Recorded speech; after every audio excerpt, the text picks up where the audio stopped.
আপনাদের মাঝে ৬ কলি সালোয়ার কিভাবে সেলাই করে আমি নিয়ে আসলাম। দেখেন ফুল ভিডিওটা দেখবেন।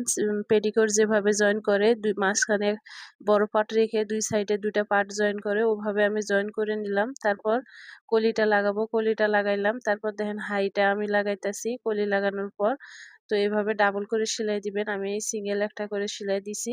তো এভাবে ডাবল করে সেলাই দিয়ে নেবেন। নেওয়ার পর দেখেন আমি ইনসিয়াম মারতাছি। পুরোটাই এভাবে আমি মেরে দিব। কারণ আমি সিঙ্গেল দেখাইতেছি, আপনারা ডবল করে সেলাই দিয়ে নেবেন। খুবই সহজে ৬ কলি সালোয়ার সেলাই করলাম। তো এভাবে এলাস্টিক ভাঙার জন্য এলাস্টিক নিলাম ২৩ ইঞ্চি।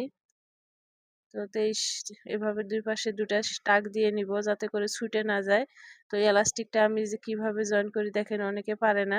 তো এলাস্টিকটা বাদ রেখে ১ সুতা বাদ রেখে আমি কাপড়ের উপর সেলাইটা রাখবো। এলাস্টিকের উপর সেলাই রাখবো না। এলাস্টিকের উপর সেলাই দিলে পরে এরকম আমি যদি চারপাশে ঘুরাই তাহলে যাবে না, আটকে থাকবে। তো এভাবে সেলাই করার পর আমি একটা সিঙ্গেল সেলাই করে নিব উপরে। তারপর ডাবল আরেকটা মাঝখান দিয়ে